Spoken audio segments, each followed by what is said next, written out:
Good evening, everyone. It is evening, right? It is. Woo! I got all kinds of people in the chat. Yeah. And I'm fresh back from North Carolina. As you can tell by the sweat on my brow. That was at 6:45 that I walked in the door.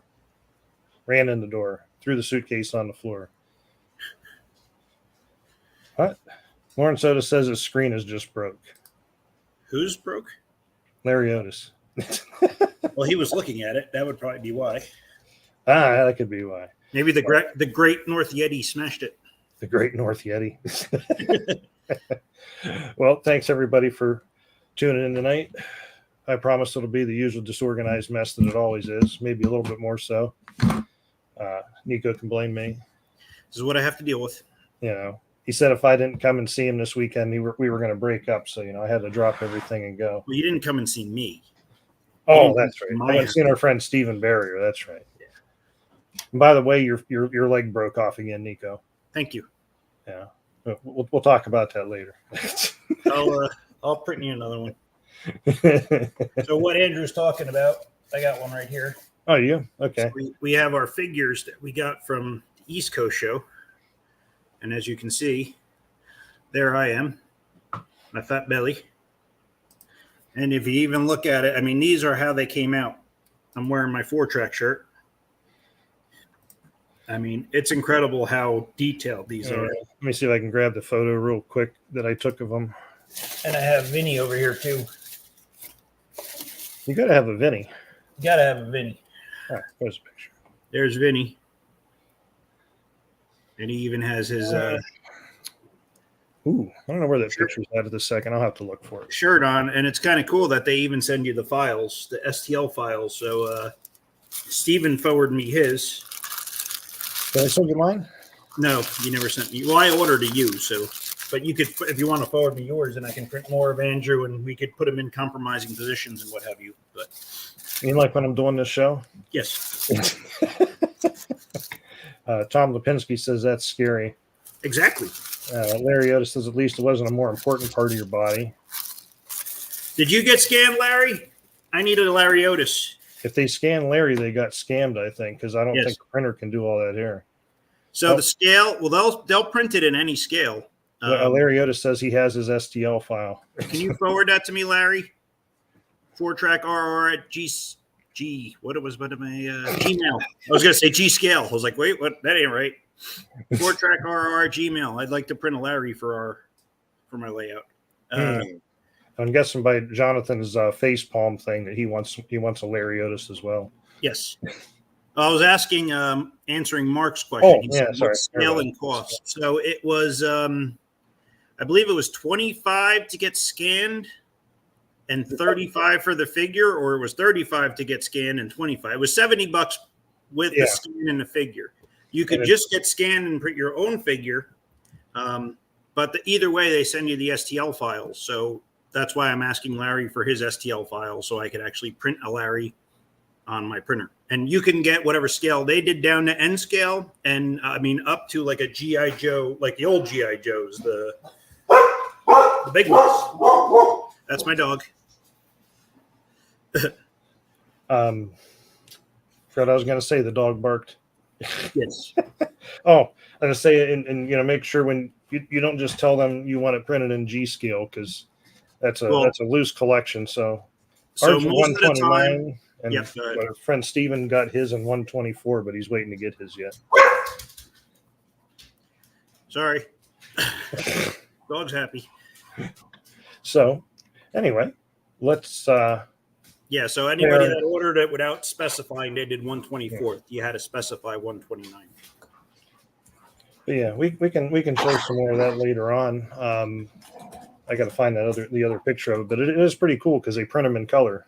Yes, very cool. You don't get them and have to paint them, and for the most part, depending on the like logos on your shirts and that, you can either make them out pretty good or you can even read them.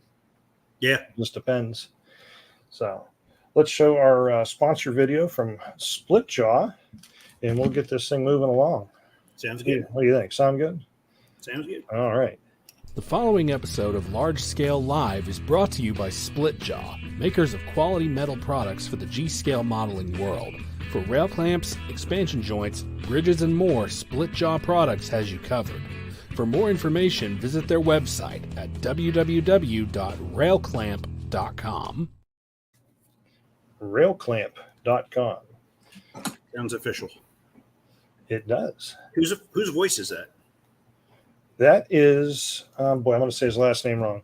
My friend Sterling Callahan. His YouTube channel is Raven Hawk. Boy, and I can't remember it at the second. I'll look and tell you. I usually it's actually listed, I believe, at the end of the show in the scrolling credits, actually, because I knew I would forget, and I want to make sure I credit him. He has a very nice speaking voice. He does. He's also the voice of the ad for the Northeast Ohio large scale show. Nice. Yeah. Nobody wants to hear my voice, so I pay him to do it. Okay. So let's see. What do we got? The usual newsworthy items, right? Do you have any news that you need to share while I'm pulling this up, Nico? At first, I thought he was talking about Ollie Joe, and then I realized he was talking about the dog. Oh, yeah. The only news I have, I mean, 4Track has been adding parts like crazy. We've been, anything anybody asked for, we've been making it and adding it to the line. I don't know, the most notable thing of value, I would say, that we just really recently did is the replacement steps for the USA Trains tanker cars, the modern ones, because they're metal and they snap off. You hit them the right way and they pop off, and usually they're lost. So I made a replacement that glues on. Just got to paint it and glue it on.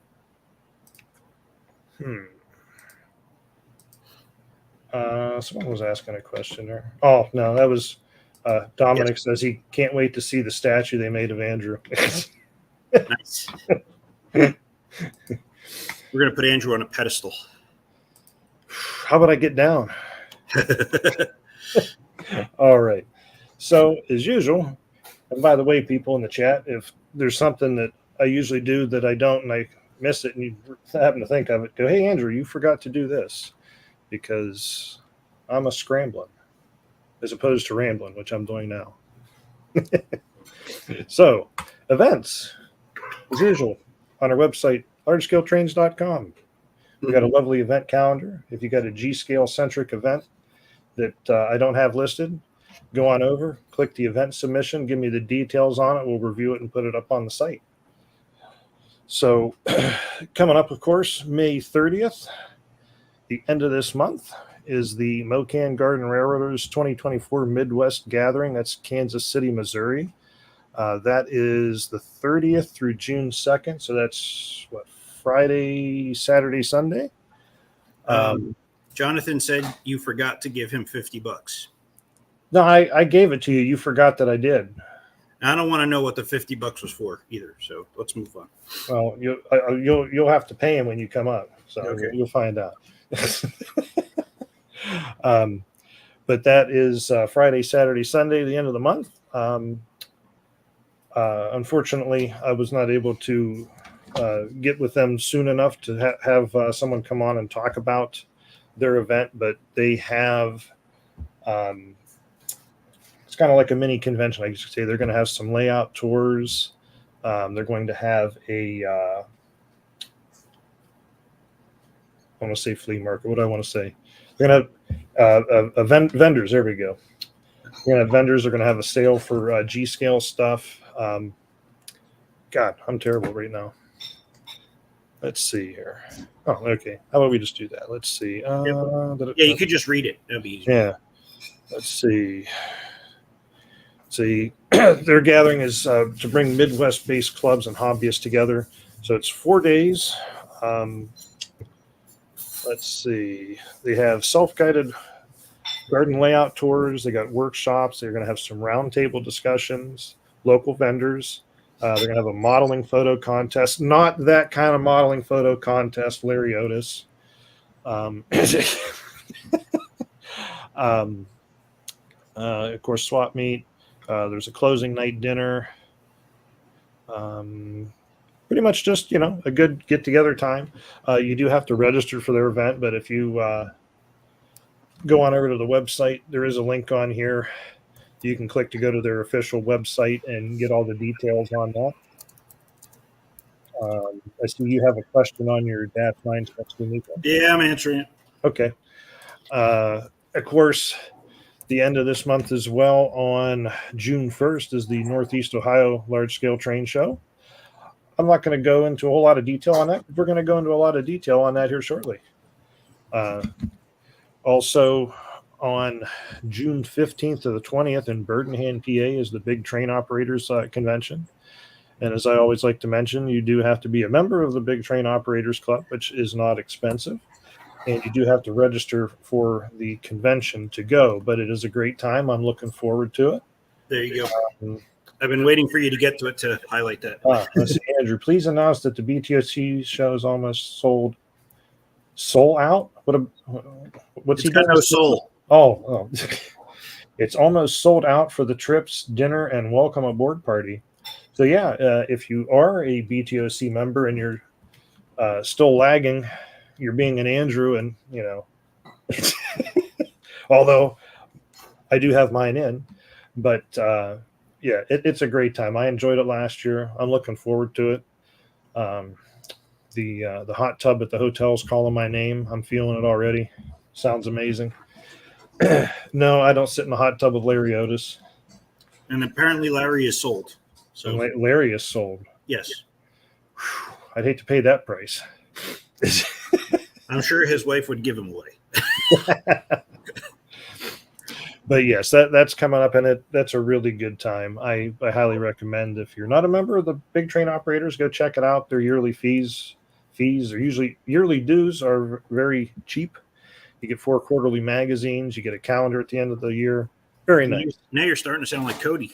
Starting to sound like Cody. Yeah, a bleat, the bleat, the bleat, the bleat. Hey, that just came to me, but Nico's referring to our weekend getaway. Not our together, but we were together. What are you talking about? I don't know. Coming up June 15th, the Northern Colorado Garden Railroaders are going to have their Garden Railroad Tour. Saturday, June 15th from 9 to 4.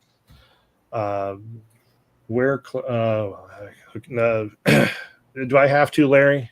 Apparently you were naked in the hot tub last time. I'm not sure. Not that I remembered, so I don't know what Larry slipped me in my drink. Oh.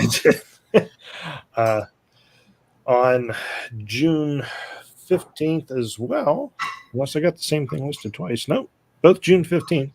Also June 15th, the Rose City Garden Railway Society is going to have their summer Garden Railway Tour. That's from 10 a.m. to 5 p.m. The Cincinnati Garden Railway Society is going to have their tour coming up July 27th and 28th. 2 days. I believe it's split between North and South Cincinnati. I haven't done that tour in several years, but it's a really great tour. You got plenty of time to get around all the layouts. I kind of feel like the Midwest is outdoing us, like the East and West Coast on Garden Railroad related events. Well, yeah, you figure though, we've pretty much had it all over on the East Coast for a while, but this stuff may have been, some of the stuff may have been going on, just we hadn't come across it before. With no national convention this year, a lot of the stuff is kind of pushed to the surface. Yeah, it's good. I think it's great. I think we need more stuff. Steven says Cody's laughing. Oh, he's still there? Tell him he'll be laughing when he sees the present I left for him. Now he's wondering what I left. So yeah, Cincinnati Clubs is coming up 27th, 28th. That's a great tour. The San Diego Garden Railway Society on August 10th to the 15th is having their West Coast regional meet, kind of more like a convention type event. What's that say? Georgia Garden Railway Society, August 23rd to the 25th is going to have their G Scale Southern regional get together. Yeah. All right. Someone's saying something funny, or are you just laughing at me? I said Cody's still at Stevens, and Steven replied, Cody won't leave.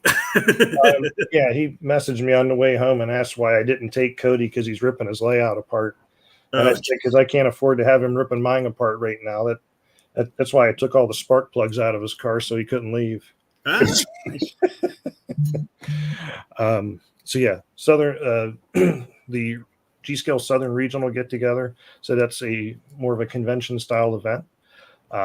The Columbus Garden Railway Society, their open garden tour will be in September on the 8th from 1 to 5. That's a self-guided tour. And typically there are more layouts open than you can possibly visit.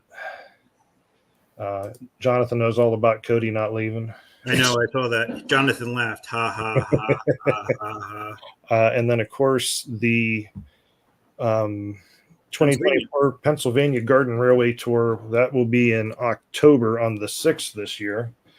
Oh, wait, not this year. It says, yeah. I was looking at Ted Yarborough's comment. Yeah. Oh, yeah, where he said that, yes, GR News. They've actually been listing all the shows in there, which has been very nice. Yep.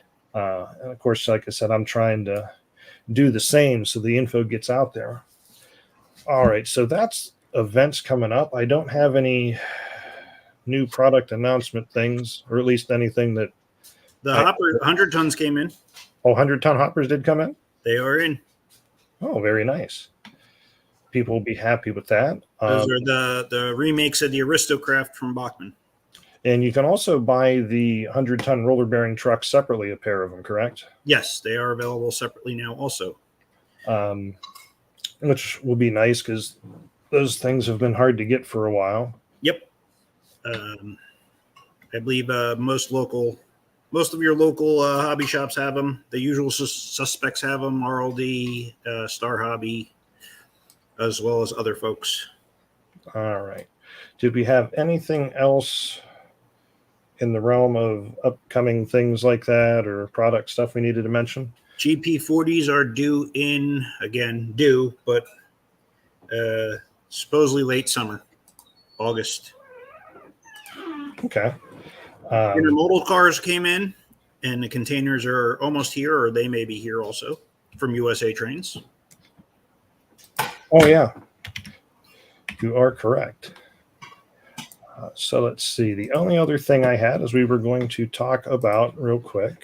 Let me find my one of 5 million tabs I got open here. Well, there's a picture of me. So when we were at the Northeast Large Scale Train Show, it was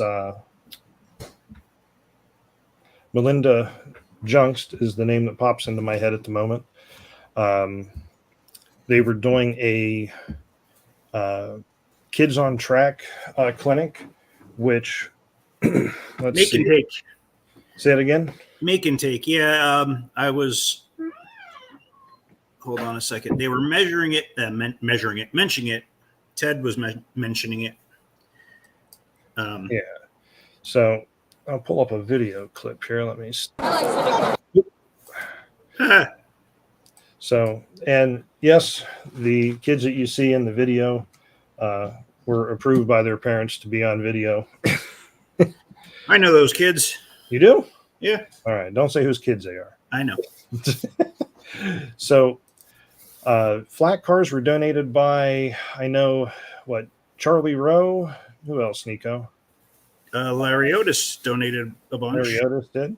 Yep. And basically they gave them flat cars. They gave them supplies to build several different loads. It was hands-on for the kids. They were doing gluing, I believe, with safe glue, not permanent glue.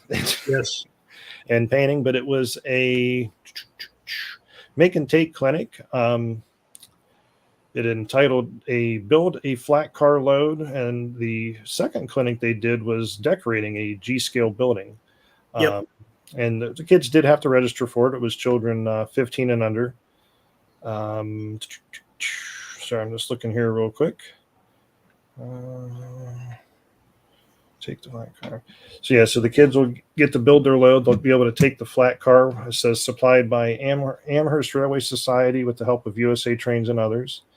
The loads they create on there, they get to take the flat car and all that home with them. I should have registered.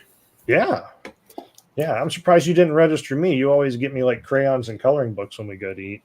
Yes. Let me see here. I had one other video for this. Where'd it go? I meant to have some more info for this, but as usual, I'm behind. I do want to reach out to Melinda Junkst at some point and get some other info from her on this because I'd like to help her promote it more. Let's see. Here we go. Here was a young man working with his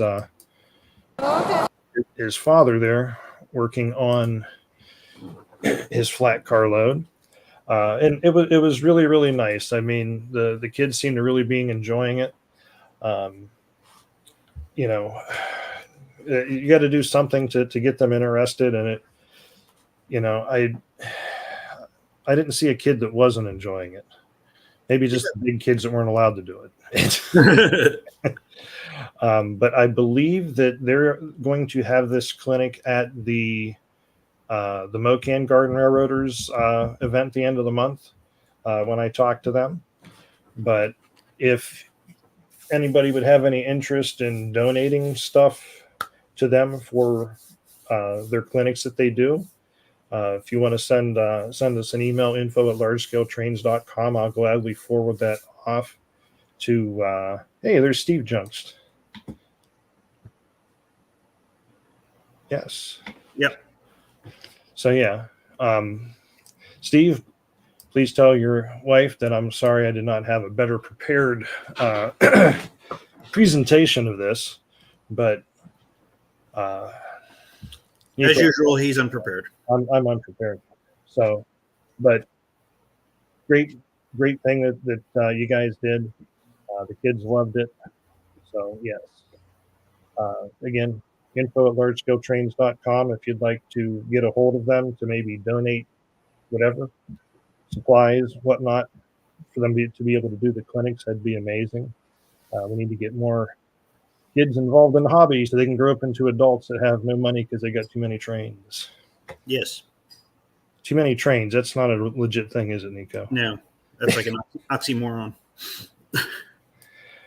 All right. I see Robert says San Diego has no vendors. Is that by choice or is that non-registered? I'm not sure. Is it just a Garden Railroad tour maybe, and it's not a... Well, I would direct people to, again, go to the event section of the website and follow the link to the official site for this stuff to verify, because details can change as well over time as this stuff gets closer. Ted Yarborough says lots and lots of G-scale vendors at the Southeast Regional. So, yeah, it's a good year for train shows, G-scale in general. So, with that said, how about we give our other sponsor their spot, and when we come back, we'll have our guest on so we can move along. Sounds good. All right. We'll be right back, everybody.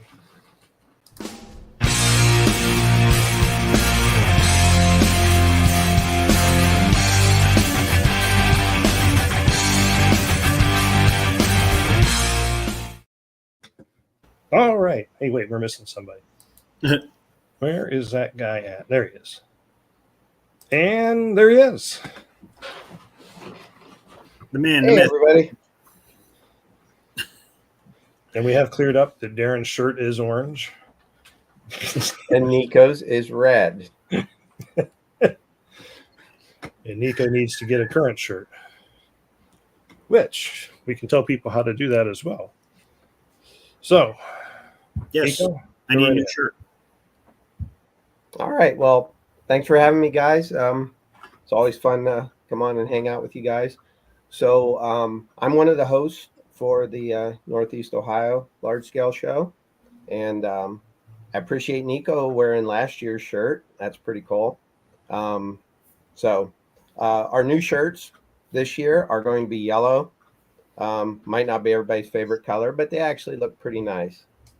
Um, the club members will be wearing orange, so you'll be able to spot them pretty easily when you're looking for somebody if you need some help with something. So we got our show coming up June 1st, and that's appreciate Large Scale for having us on to help promote it a little bit. This show has been growing and growing. This is our 4th one, and each year it's bigger than before. And this year we are actually sold out. We opened another room, and then we sold out of that room. And then we said, can we use the lobby?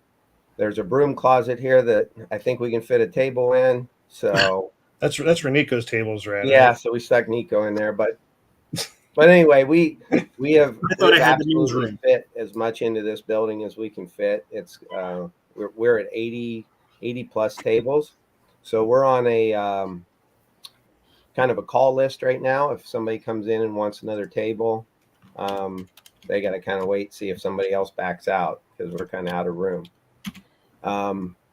So that's great. 80 vendor tables is a really, really good show to go to, all G scale. Lucky to see 8 tables all year, going to all scale shows that end up having G scale on them. So aside from that, the biggest plus for having our show at the Scope Center, where we've had it for the last 3 years, is minus this COVID year, but besides that, is that our club layout is there. So I thought I might take just a minute here for people who are not familiar with the Riverside Railroad Club. I'll just take just kind of a short history of the club. The club was founded in 2002, actually at a Scope Senior Center, and there was a gentleman there, Mike Zader. He's been on the show before, and Yep. A lot of you know Mike. He was actually doing a little demonstration on trains, and people were there. And on that same night, I was actually teaching some older people how to play pool, specifically women. Now, maybe I'm going sidetrack here, but I think you lost Andrew. yeah, I lost Andrew. But the interesting thing is why I was there at the senior center teaching these women how to play pool is because I guess these women back in the day weren't really allowed to go into bars and play pool. So when I was teaching these ladies, they were doing something taboo and they just really loved it. But that's a side story. But anyway, so I met Mike there and he was showing these trains. I was like, hey, I like trains. And then so that's how we got to know each other. And then he looked out the back window at the at this overgrown part of the Scope Center and said, boy, if we could just cut down all that grass, we could build a nice railroad right there. And through a couple other guys that got into it, that club was formed. It was Riverside Railroad Club. That was in 2002. And we started an outdoor layout, and it grew and grew and grew and grew. So it was pretty huge. There's a lot of videos on our webpage of it and pictures and stuff. You guys can all hit that at Riverside Railroad, riversiderr.org. Yeah, we get that scrolling at the bottom. Yeah, there you go. Just remember that .org, not .com. That gets a few people. Not sure where that takes you, but I don't want to go there. I believe it's like a 404 thing or something. There's nothing there. Is it? All right, nothing's there yet, huh? Okay. So up until 2017, ended up in 2017, the building was sold. And along with that was the property. So we had to pick up the railroad and we had to find another home. Well, the director of the Scope Center at that time, he really liked our railroad and still does. He's still a director right now, Mr. Mike Wilson. And he had a big, large room in where they moved the Scope Center. And he said, there was no outdoors. There was no place to put a railroad outdoor of where we hold the show. So all of you have been to the show, that's where I'm talking about. So we actually got to put an indoor layout for the first time, which was really new to us because although each individual members had different skills and some did fine scale detailing, for the outdoors, we never really focused on a lot of fine scale detailing because the weather would tear it up as far as the scenery and houses and all that kind of stuff. So we kind of kept that weatherproof for the outside. We put the buildings away every year and so on. But now that we moved inside, we got to actually use a lot of other skills in the modeling, and the layout has, every year you come, it looks a little nicer than the year before. We're always adding new stuff to it. And, you know, Cody's always adding another line for another train to run at the same time. I think we can run like 5 trains at the same time right now. And with battery even more. So that's a nice draw. Now this year, we were able to get 3 more clubs that are going to come and set up displays for us. Andrew, you have that list, right? That's if you want to run down those. Who the other ones are that are coming? Yeah, it's going to have displays. Yeah, the Columbus Garden Railway Society will be up. They're going to have an 8-foot by 10-foot display set up. Other smaller portable display they have.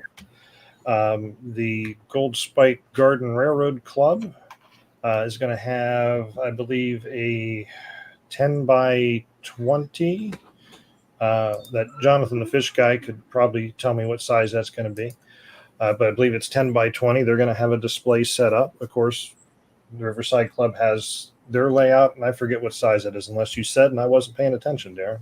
20 by 60. 20 by 60. And let's see, what else are we going to have there? The Cuyahoga Valley Scenic Railway is going to have a point-to-point display set up as they're promoting the Cuyahoga Valley Scenic Railway. 13 by 20, Jonathan says, is the Gold Spike Garden Railroaders display. So let's see then. Columbus, Cuyahoga Valley, trying to think. I'm working on putting together a 8-foot time saver layout. I'll probably be cramming that together the night before.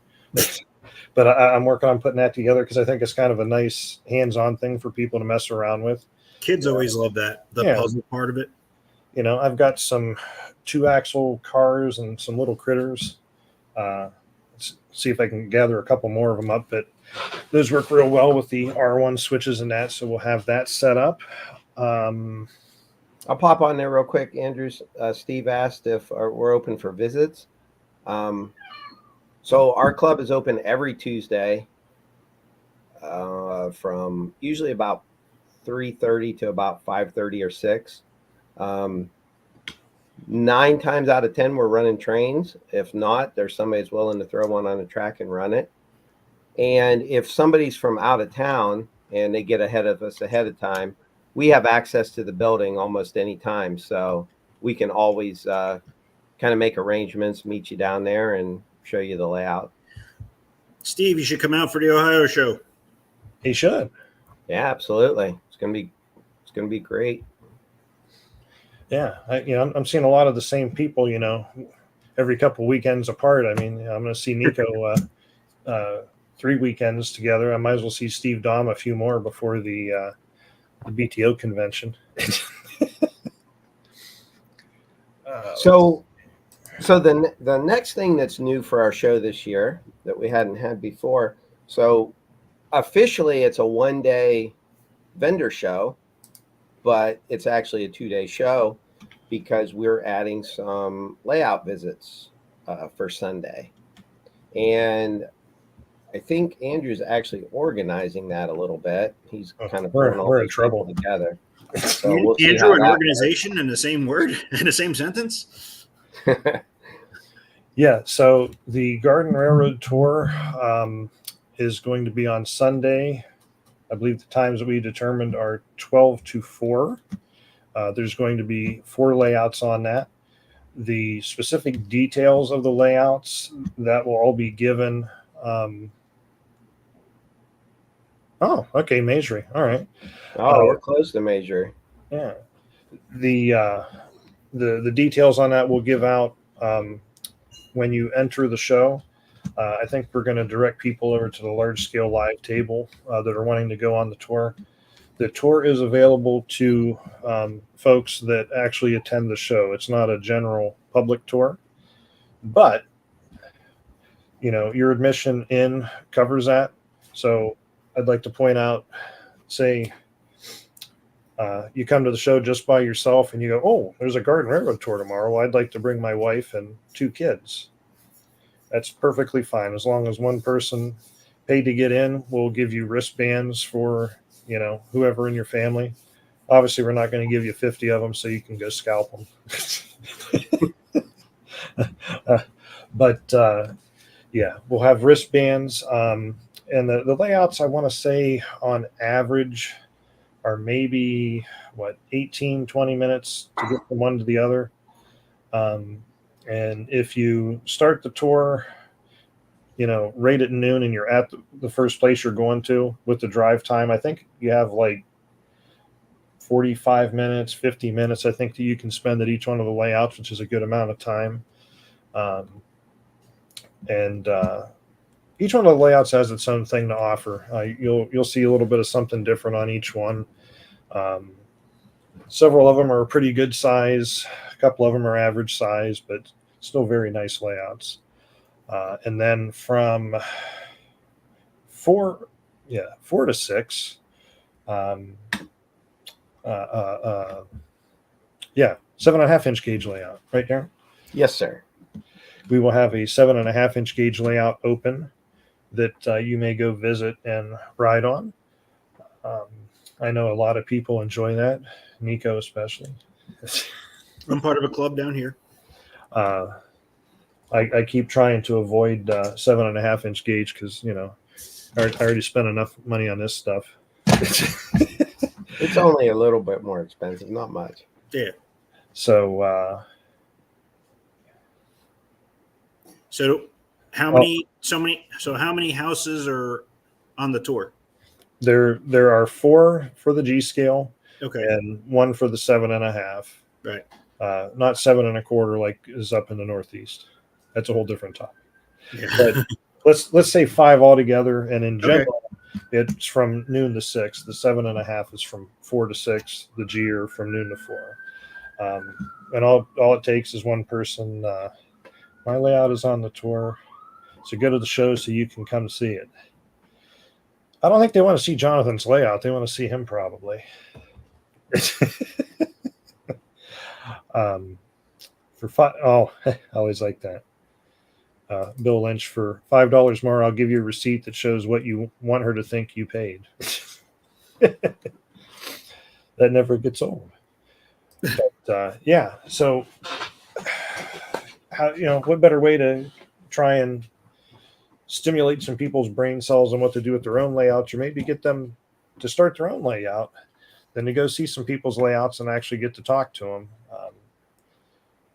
Andrew's layout will be on the tour. Yes, my layout will be on the tour. If you go to Jonathan's, you got to remember your Speedo. He does have a hot tub. Just saying. Yeah, I don't have no hot tub here. Speedos. So remember, Speedo at Jonathan's, no Speedo at Andrew's. So, yeah. I'm just helping you out, Jonathan. That's all. But I digress. You're going to get Larry all excited with this Speedo talk. So, yeah. And hopefully, as we go into the show the year after this, we'll be able to maybe add a couple more layouts in there. There were a couple other ones that were planned to be a part of it, but through different reasons of either moving or being tore apart during the show, they couldn't be added on there. So hopefully next year we can add a couple more in there, but I think we have a good amount of them for this year. So Jonathan also said if people want to bring something to run on their layout, they can, as long as it's battery powered. Yes. And there will be some other info in with when you get your wristbands at the show for the layouts, as far as some information on parking. Some places have limited parking, some don't. So just so we don't annoy neighbors or anything goofy like that. Park on their lawn. Got it. Yeah, park on their lawn. Yeah, don't. Not unless they tell you can park on their lawn. Don't do that. The first time I went to this one person's house, I pulling in and they're directing me to park on the neighbor's lawn, and I'm like, what? And they're like, yeah, don't worry, it's okay. They're friends of ours. So we all parked on their lawn. I was like, okay. Yeah, and if you go to Jonathan's and park on his lawn, watch out for the big rock at the end of the driveway. People seem to like trying to run it over or shove it across his yard. So what do you think, Darrin? Is there anything I missed on the layouts? No, I think that's it. It ought to be a fun time. I don't know if you really mentioned that the 7.5 gauge will be my layout at my house. No, I was leaving that to you. Yeah, all right. So don't point any fingers unless people want fingers pointed. I did. Were you able to get any of those pictures? I did. I was just looking for that tab. It might take me. If you want to throw any up at the club, might take me a moment to pull those down, unless you have them handy and you want to share them, Darrin. I do not. Okay. But while you're telling that, I will give you guys one little tidbit that, unless you're part of our club or part of the show, you didn't know.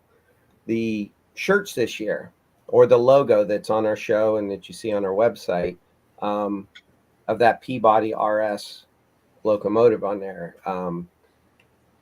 A good dear friend of ours that's been with our club since its inception for 22 years, Mr. Nick Schnulo, he passed away, and he was a major part of our club and a great friend. And so that was a custom painted RS Peabody that he had, and that was one of his favorite locomotives. And so that's why we're using that for our show shirt this year. Another thing to mention as I'm doing this is we are planning to have a couple of clinics this year. Oh, I totally forgot about the clinics. And before anybody asks what the schedule is, as soon as that's ready, we'll have that posted. That'll be the morning of the show then. No, I'd like to do it before then, because someone messaged me the other day asking what it was so that they could plan for it. And I said, no, that's a pretty amazing idea right there. Yes. Make sure you make announcements as well that they're happening. So I will be doing one of the clinics, and it's going to be kind of a basic control options for controlling your trains, from standard transformers to some wireless control options that are not specific to model trains that you can get cheaply. And we'll also mention the usual things such as Revo and Bluenami and Rail Pro and all those good things. Just to kind of give people that don't know an idea of the different ways they can go about controlling their stuff, and if they're on a budget, how they can do that as well. And I believe Nico is going to be doing another one, correct? Basic electronics, and I'll go into a little depth on the installs, the basics of an install, basically. Yeah. And we also have my brain go blank. We just call them the plant people. The plant people. Well, that sounds like a It's sci-fi a 50s movie. It's a 50s sci-fi horror movie, but we have a vendor that is coming this year that is selling plants, which is amazing, because how can you have a garden railroad without plants? And they have agreed to do a clinic on, I would say, the basics for plants in your gardens. I don't have exact details on that, but I believe they're going to go over the type of plants you can put in and what ones are easier to take care of than others and that sort of thing. I'm just looking to see, is there something in the chat I missed here? Oh, okay. Nope, that wasn't related. So we'll have those 3 clinics. And as Darrin always did not like at some other shows, was when the clinic started, right when the show opened, and he wanted to shop. So I can tell you at least this much on the scheduling for the clinics. They will not start until probably an hour and a half after the show starts. Yeah, I believe we're scheduling the first one for 11:30. Yeah. That'll give you a good 90 minutes of shopping and bargaining before you go sit down. And that'd probably be about a good time to sit down and catch we will have our food vendor there. So, you can come down and hang out at the layout and get something to eat. It's one of our club members' mom does the food, and she always does a good job at it. They actually usually run a little breakfast thing in the morning. So it's usually like biscuits and gravy and stuff like that till like noon, and then or 11:30 or so. Then they move on to some hot dogs and chili and some other things like that you can pick up at the show. Even dessert items, from what I remember as well. Yep. They had some cookies and cakes and things like that. Cookies and cakes and things like that. All things I like. A little too much. So we have done a pretty good job of keeping the website updated with everything. So, before you come, always check the website, and from there, there's also a lot of connections to local restaurants that we recommend. You can find some hotels on there. We tried to do a show hotel this year, but through all the hotels we contacted, we didn't really find one that was conducive to everybody. So we're going to hold that, recommending a show hotel. So yeah, I got the website pulled up there. Yep. I believe these links go to TripAdvisor, and it lists the local hotels. You can sort through the ratings and how much you want to pay, local eateries and other attractions. Did you want to mention the purchasing your admission, Darrin?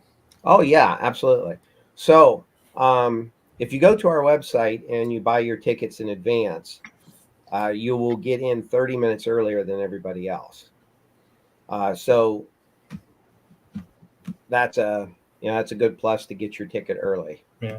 You can also, if you do want a shirt, I recommend buying it online here at our website too. And that way they'll be prepared and already made for you, and that'll guarantee you'll get a shirt. That's a good picture of it right there, what our shirt's going to look like, the front and the back. That's the back of the shirt, and then the front of the shirt has the familiar crossbuck that you see on Nico and Darrin's shirt. Oh, it's familiar. What's that, Nico? I said that one looks familiar. Yeah, except it's yellow, not red or orange like what you guys are. Well, if you mix red and yellow, you get orange, right? Isn't it? Now you're trying to test me on primary colors and things. Yes. That's another secret. That's why it's that color.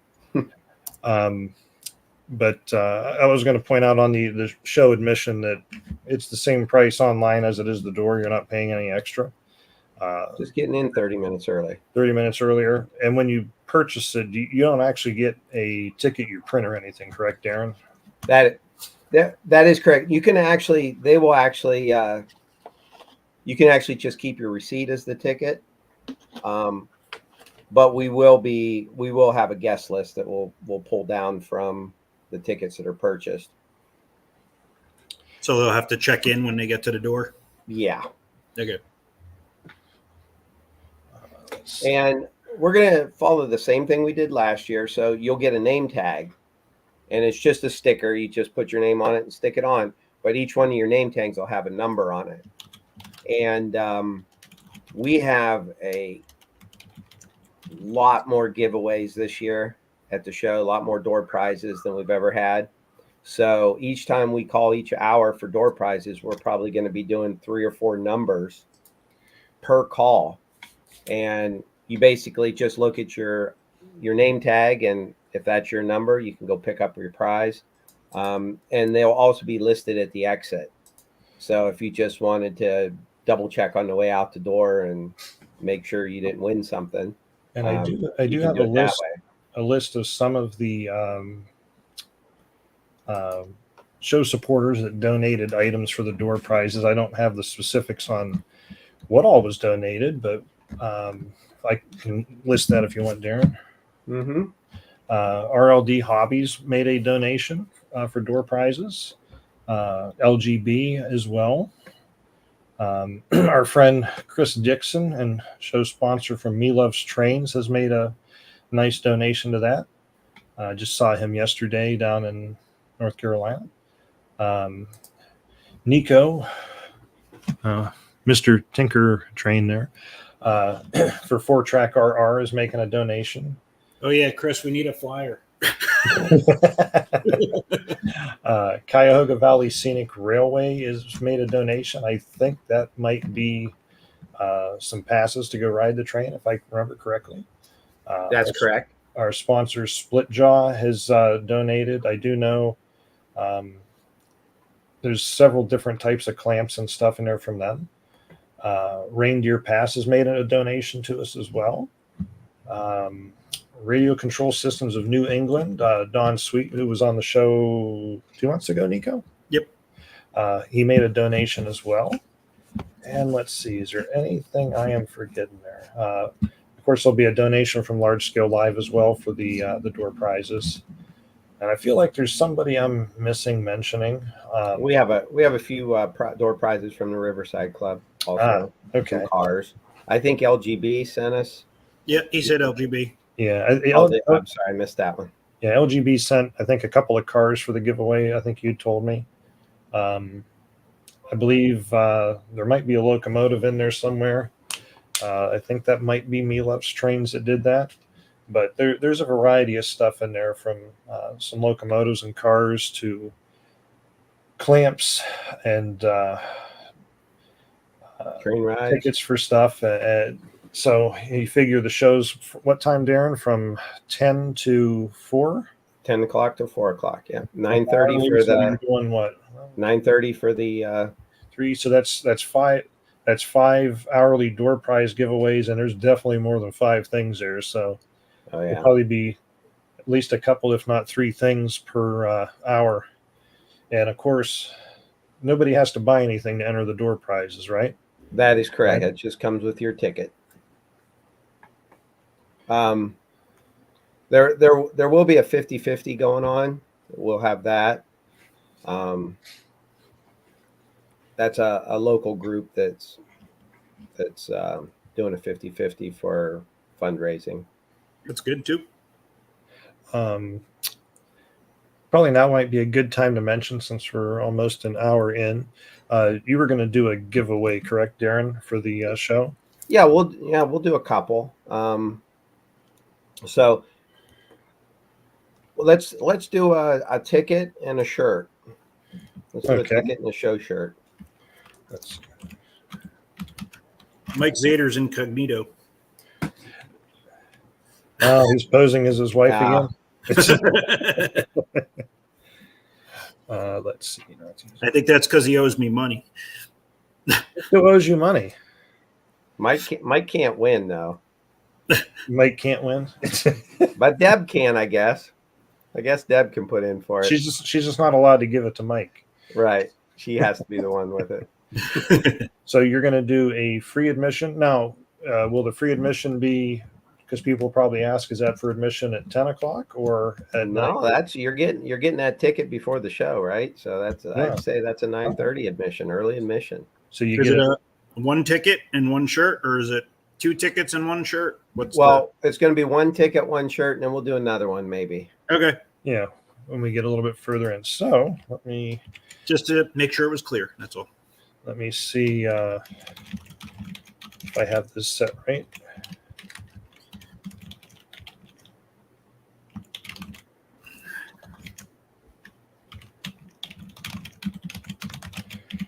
Mike doesn't know what I'm talking about. Maybe because he's posing as Deborah. That's what he's saying. Now he's going to play like he doesn't know, huh? Yes. What are you talking about? I don't remember. Let's see. All right. So, if you would like to win a free admission and one of the shirts, all you have to enter is hashtag NEOLSTS in the chat. Does that come out right? Northeast Ohio? I don't know. That's awful long. And Yeah, I would have just. Hang on. People are already entering it? Nope, no one's entered it yet. All right. Hold on. Hold on. I'll fix it. Let's see. Where'd it go? I'm going to get rid of that. What do we want to make it? You tell me. Just go NEO, Northeast Ohio. NEO. NEO? All right. Don't enter it yet, people. I got to fix it. Hold on, everybody. It was too complicated for Nico. We got to shorten it up. I didn't say anything. I did. And I still wanted to blame Nico. Way too many letters. All right. So I was going to say something, but Aaron beat me to it. Let's see.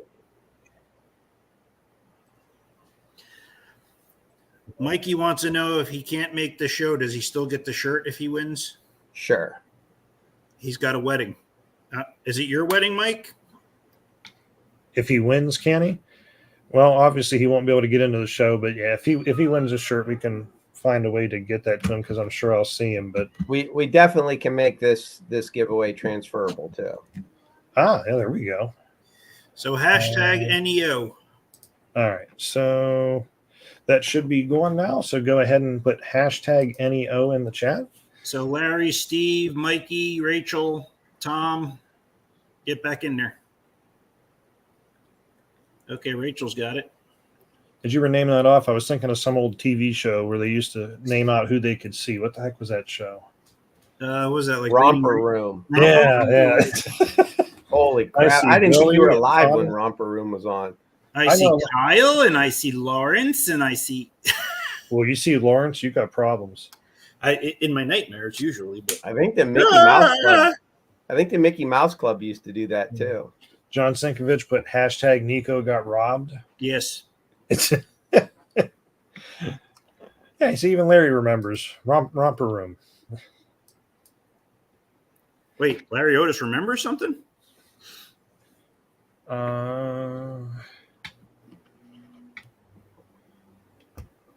Which reminds me, remind me, Jonathan, if you're still watching, that I gotta give you cars that came back with me for you.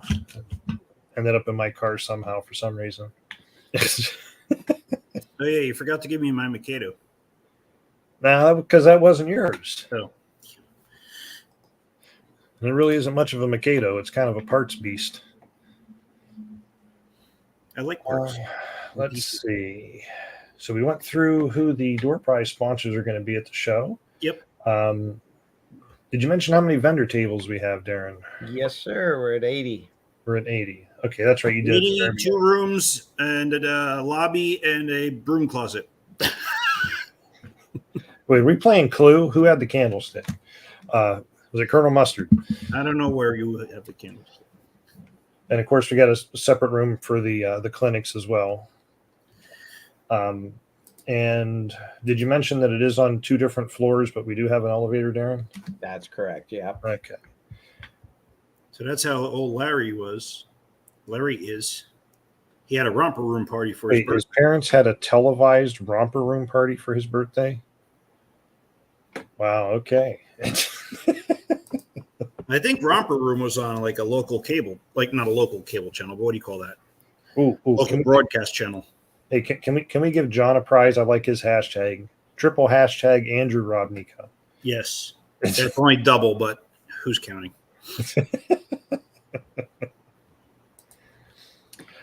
Let's see. So while people are still entering in, because I see hashtags going in there, what else do we got to talk about with that, Darrin? Well, I sent you a couple pictures of the. Oh yeah, we'll go large scale for a minute. I was starting to put those up there. Where did that go? Super large scale. Super large scale. So this is your 7.5-inch cage, correct? Yeah, that is me putting it to work. We've had multiple trees we've had to take out, and moving the lumber from where the tree is to the All right. to where we need to store the lumber. We use the train for that. Yeah, I know Jonathan likes to say he puts his railroad to work when he's working on it, but I think you really put yours to work when you I work. do. Yeah. That saved me a lot of money from the tree company. I was able to take it all back in to my woods. Now the goes back question into is the wood. do you use a full size chainsaw, or do you have one scaled proportionally to 7.5 inch gauge? I don't use the chainsaws. Ah, So that's the tree company did all that. They just cut it up. I just moved it. And I believe, I like that Illinois Central boxcar. Yeah, those are that one and that Burlington Northern bulkhead car. Those are two brand new ones I picked up recently. Let's see here. I know you sent me a couple other pictures. I'm looking here.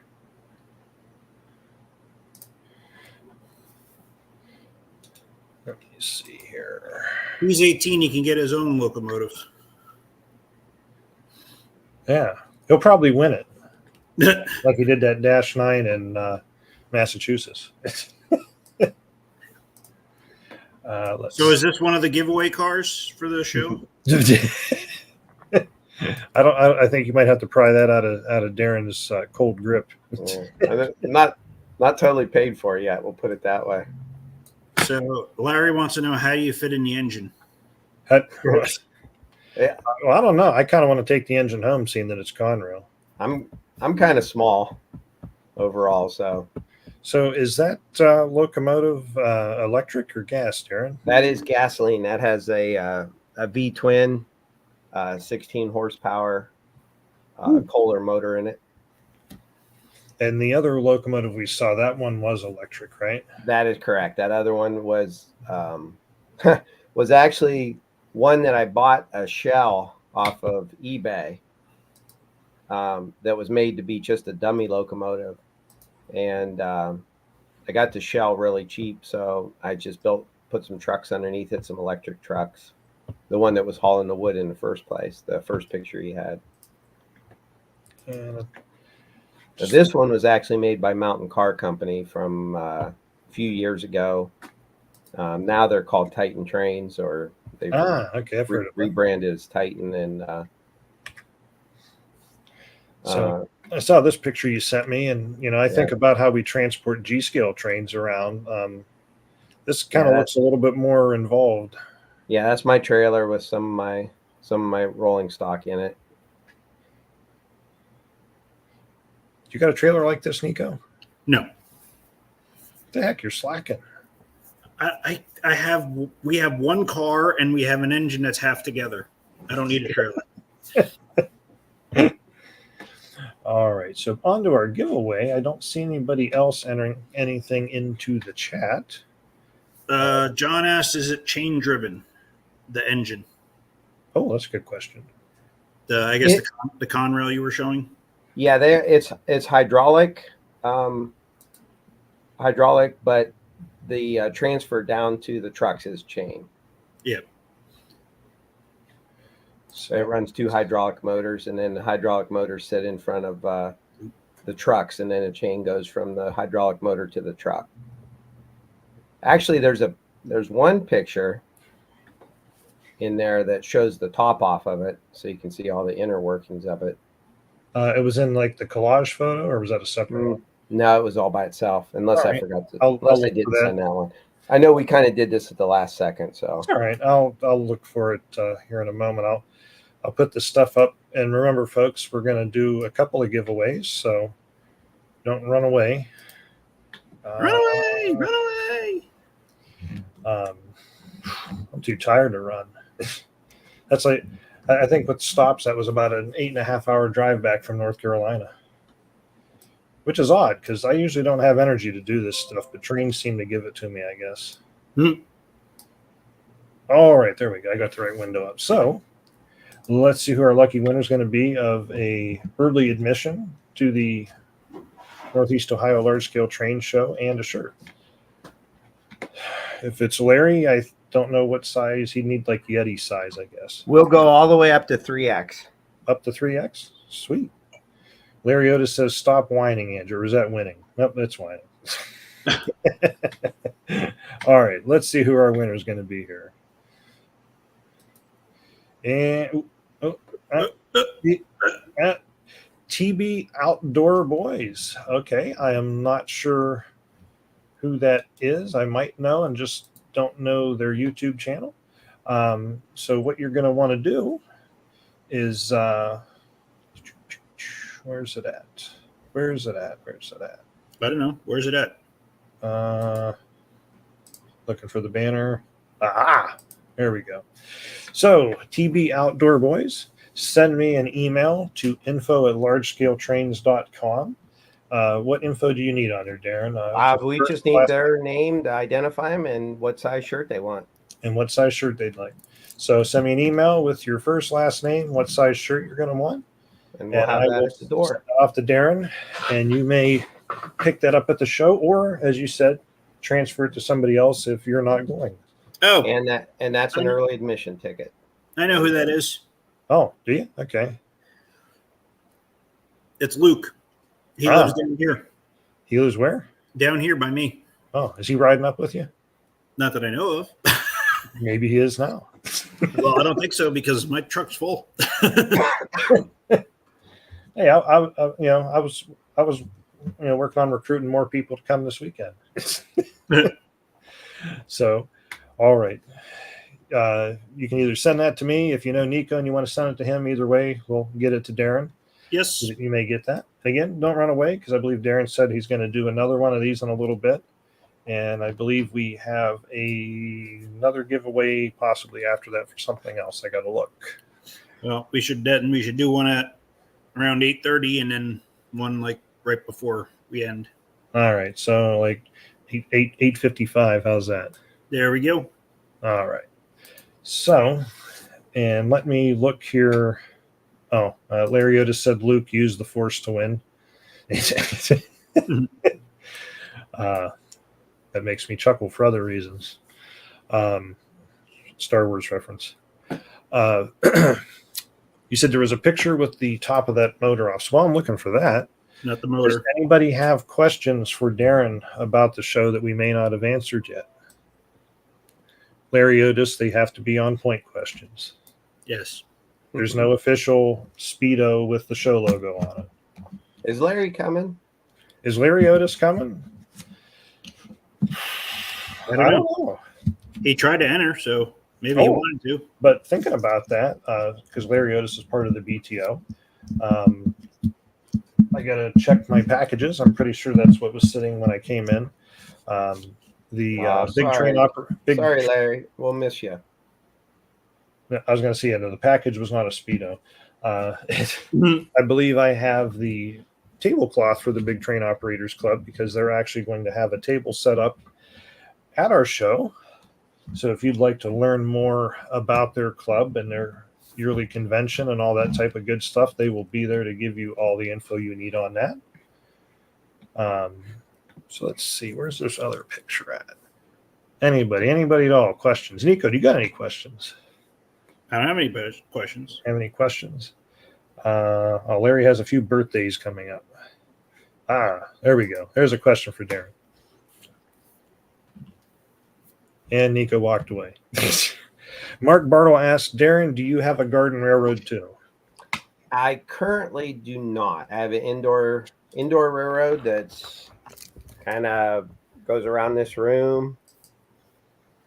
I did have an outdoor one, and I'm not going to get into the debate about aluminum track, but aluminum track at the time for me was very inexpensive and it worked phenomenal. I didn't have issues. I didn't have cleaning. All the stuff they told me not to get aluminum for, it worked perfectly for me.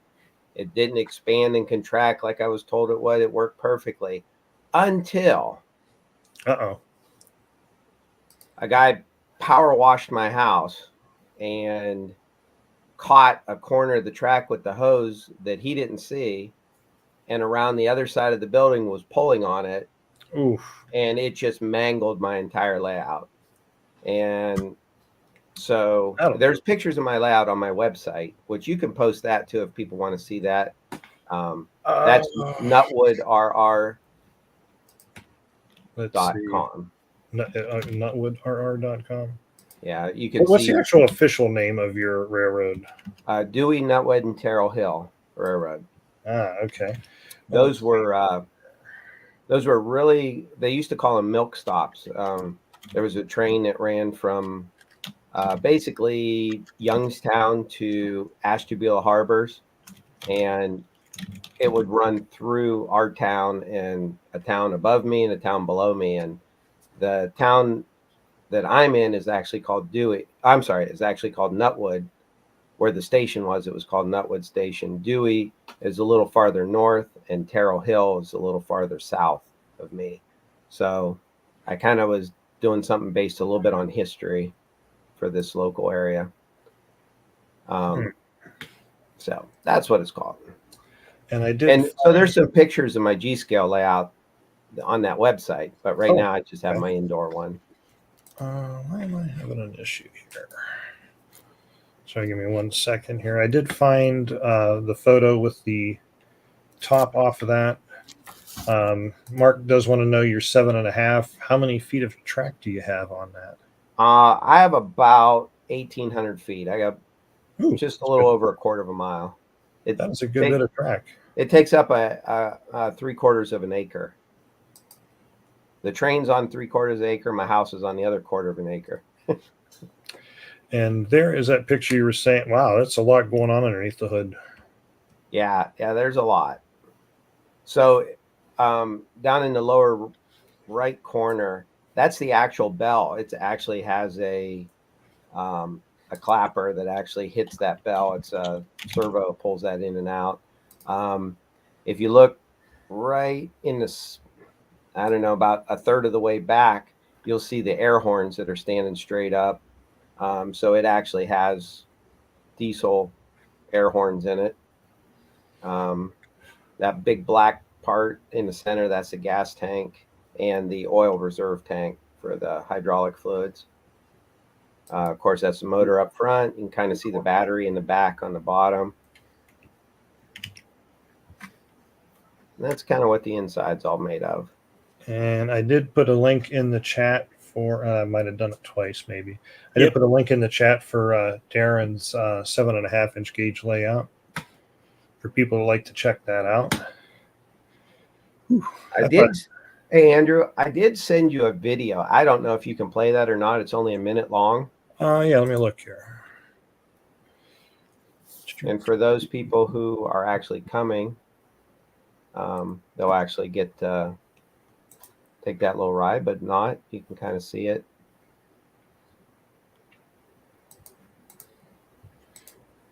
Might take me a moment to pull that down. I got to see what format that's in.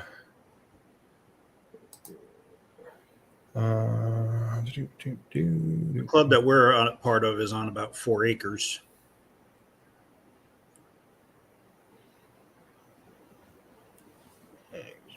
But again, it's a club. It's not a personal thing, so it's a little got a couple extra sets of hands helping out. Right. I used to have a lot of hands helping out. Now I don't have so many. Oh, okay. I see. I should have that email to send the info over to you, Darrin. I'll do that here in a little bit. Awesome. On that. Oh, maybe that's what I was looking for. Well, actually, not what I was looking for, but I was looking for it earlier. There it is. Picture I took this weekend of Nico and I. The Deadpool figure is a 124 scale diecast figure, but I imagine he'd be bulkier than Nico and I. Although Nico's looking kind of intimidating there with his compound fracture. And I posted that picture online. Someone commented on Nico's foot. I tried gluing it back together, and it just kind of went off center. I should have did it for you. Yeah, well, that's all right. It broke again. I got home and I looked in the box and it was loose again. So I'll save it. You can fix it when you come up in 2 weeks. Yeah.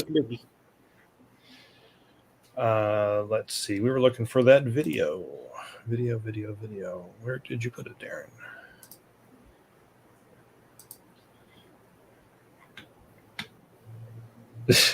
Larry, I just had some bile in my throat. Nice. Swallow that back down, Larry, like a good boy. We Mhm. don't see that. And John had a question for you. How do they print in color?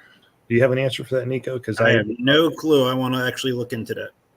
I do know, looking at the broken foot on yours, that it's not colored through. No. Because what's inside is just white, so it's got to be like a surface layer printing. Yep. Let's see. Oh, okay. Let's see. And Darrin sent me a portrait video. I think it's something like they're using for, like LGB is using on their passenger cars. And Mikey wants the STL file so he can have a Nico and Andrew on his passenger cars. I'm looking in. Somebody showed me a website where you can manipulate figures, and I want to see if you could actually import your own. Oh, interesting.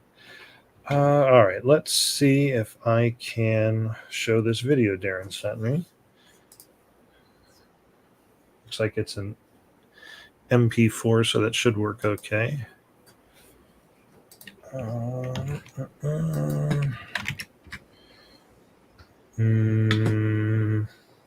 Why is nothing showing up? I don't know.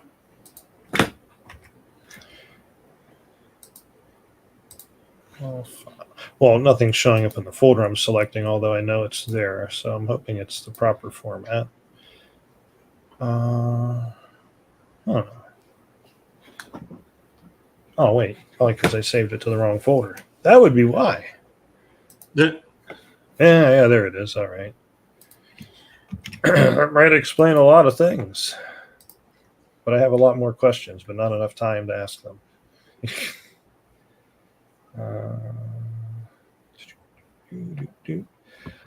How many tables are you going to have at the show, Nico?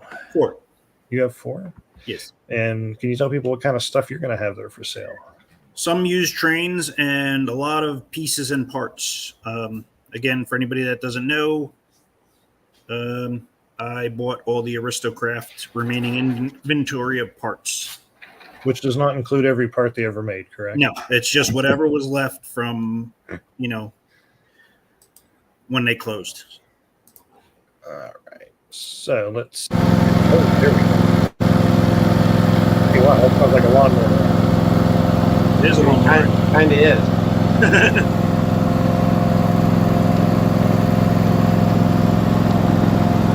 I guess not quite as bad as high riding.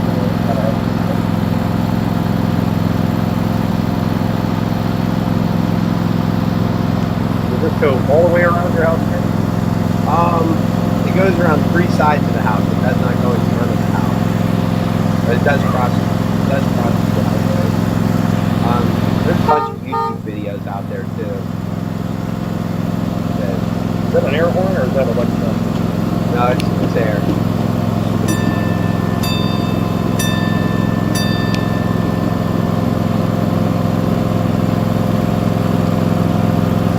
Now, it doesn't seem like they're not super broad. I mean, I can barely hear you, Andrew. barely hear. How about now? Can you hear me? That's better. Better. All right. I said the curves don't seem like they're super wide. Does that engine have any issues going around at all? Or? They couldn't be any tighter. Let's put it that way. Okay. For that locomotive, I was surprised it actually. So no 6 axles on your layout then? No. The guy I bought it off of did sell his. What did he have? -9. Yes, he had a Norfolk Southern -9. So I got one other thing here. If you want to make me big for a second. If I want to what? Make me Put big. him in the middle. Put me in the middle. Oh, make you big. Okay, I was going to say I don't have those powers, but now I follow. Let's see. Put him in the middle. Where's that icon at? Oh, nope, not Nico. Wrong person. We put Nico in the corner, not the middle. All right. So this is a snow plow that I 3D printed. This is kind of neat how this rides on the rails, and it gives a little flexibility up and down. So if you hit something, it kind of pops up so it doesn't break your plow. I haven't actually tried to use it on any snow, but this is not my file. I got this off a Thingiverse, and it printed out, and there's a lot of pieces to it. I don't know if I can get up enough to, let's see, this way. Like each of these bearings, these are individual bearings that prints out, and you have to put the bearings in before you insert it. And then there's a strap that gets screwed all the way down through here, and that's what holds the bearings in place. So I had to kind of purchase some little tiny screws. So that was kind of cool. I went online and purchased like this bag of screws, and luckily they were all sorted, but they are super tiny. And I could just use a little, I don't know what you call it. I call them thumb drill or whatever. It's just a little drill bit. You just go like that, and it goes in, a pin drill or something.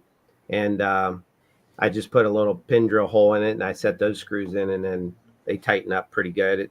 I broke a few pieces trying to find the right size screw and the right size hole. So, and then, I don't know, these are just some vinyl graphics I cut out, the B&O with the Chessie Kitty. So those are actually vinyl. So if you're actually here, they got some relief to them, but they're not painted. But anyway, it was a neat little project. I got probably 20 bodies that didn't print well. It was one of those things like I wanted to give up after like the 5th one I did. But then I was like, oh, well, maybe this will fix it. And then I was like, well, maybe this will fix it. Maybe this will fix it. And eventually I actually got one that came out correctly.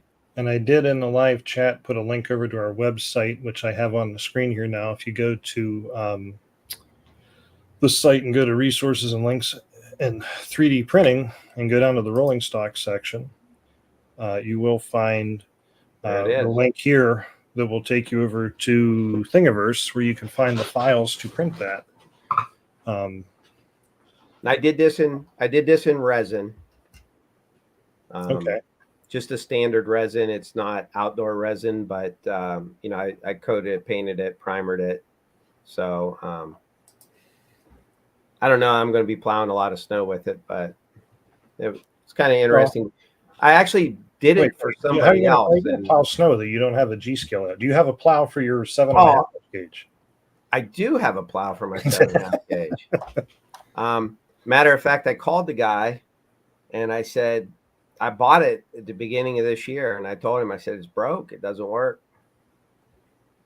It never snowed. Oh, so. I'm like, you mean it's broke? It stopped snowing in Northeast Ohio as soon as I bought a snowplow.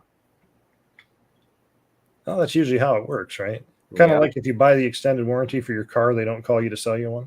You got it. Let's see here.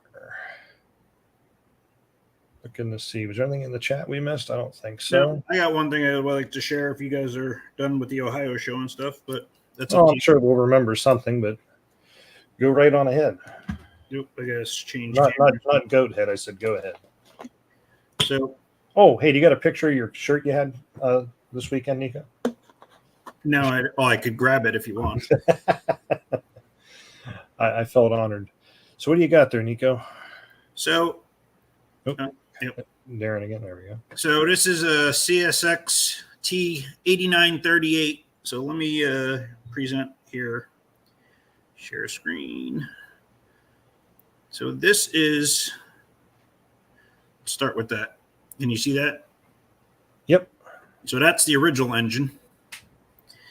I don't know. I was looking for something different to paint, so I came across this. And I was like, oh, that's kind of cool. And I had an SD45 that was in ill repair, let's say. So it needed a couple other parts. So I decided to go with that. So I was like, all right, if I have that, Now if I go back to, how do I get back to the camera here? What are you trying to do? Remove that one. There we go. So I decided to paint one. So that is a SD45 custom paint job I just finished. The only real modification that I did to it, if you notice, the headlight is in the nose now. Oh, yeah. Which I don't believe aristo-craft ever made one with the headlight in the nose. So that is a 3D printed piece that I cut a notch in the nose and then, glued it in place and then filled and primed and all that good stuff. The marker lights were blocked off, so I did the same. So it has no marker lights. And they had a snowplow on it. So that's the snowplow that I sell. So I'm pretty happy with the way it came out. If anybody wants to see a different view of it or anything, I can spin her around or move the camera. But just something different. What'd you do for decals on that? What's a decal? What's a decal? Yeah. Is this a trick question? Everything's painted on. Everything's painted on. Yes, there are no decals on this besides that little GM sticker down here. Even the F for the front is painted on? Yes, sir. Wow. It's impressive. Yeah, I try not to use decals as much as possible. So do you use a vinyl mask? Do you Yep, make exactly. I make a negative and then I paint it right on. Perfect. Yep, I don't know. I just with the vinyl sometimes you can't see the all the details and stuff underneath it, and then I don't have to worry about it peeling or anything like that. So it's 8:30, Nico. Second giveaway. Sure. Yes. All right. And again, this is for a early admission and shirt for the Northeast Ohio Large Scale Train Show. So let me make sure. I'm pretty sure I had this ready, but I'm going to double check so I don't prematurely start this again. Oh, looks like that's right. Banners. There it is. Hashtag NEO in the live chat if you would like to try and win. Or you can come and see Nico Ian in person. We'll be signing autographs at Andrew's house. Signing autographs at my house. Yeah. Andrew. Yeah. If you check your messages, I sent you a picture of my snowplow. Oh, okay. While the giveaway's running. Let's see. Save image.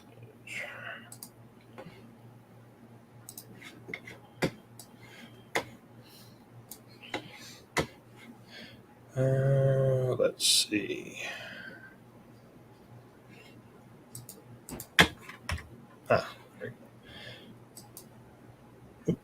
Stop that.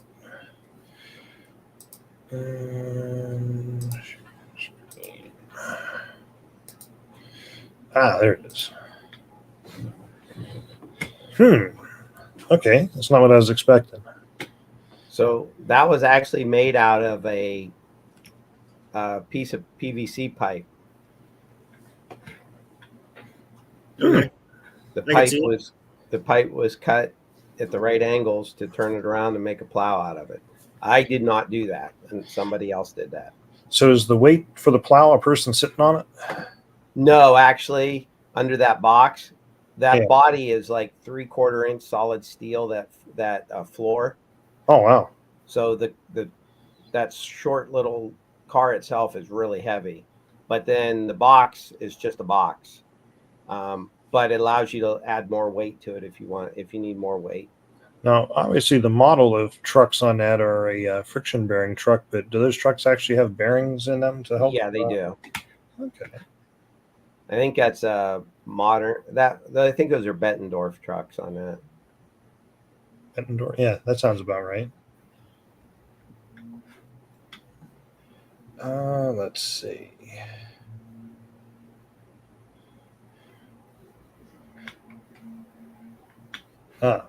What is your website, Nico? Do you have it there, Andrew? Let's see. I think I do, but if I put it up there, it's going to take down the other stuff at the moment. I could just add it to the chat there. Yeah, drop it in the chat there. It's 4trackrr.store, not .com, .store. .com, I believe, now takes you to a landing page instead of the other thing. Nico's original site, when it went defunct, got taken over by some overseas people, but not any longer. So, Yeah. 4trackrr.store will take you to his site. Ooh, I see Paul Train has entered the giveaway. Wonder if that means he's going to come stateside. Either that or he just wants a shirt.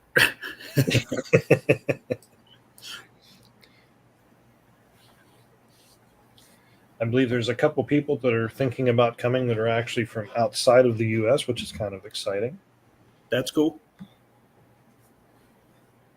Hey, somebody just bought a ticket, Andrew. Oh, sweet. Just popped up on my phone and said, hooray, you had a sale. Let's see. All right. They probably should have waited to see if they won a ticket here before they bought one. Oh, well. Paul says he just tuned in and doesn't know what he signed up for. Well, we could have fun with that. I think it involves all expense paid Bermuda trip with Larry Otis. I was going to say that he's got to come over here and buy us all dinner, but well, that too. Before he goes on the cruise with Larry Otis.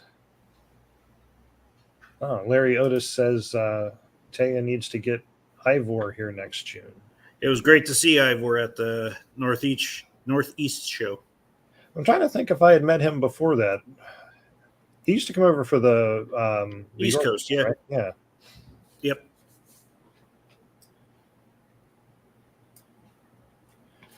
Okay. I'm looking to see if there was something else I needed to talk about here.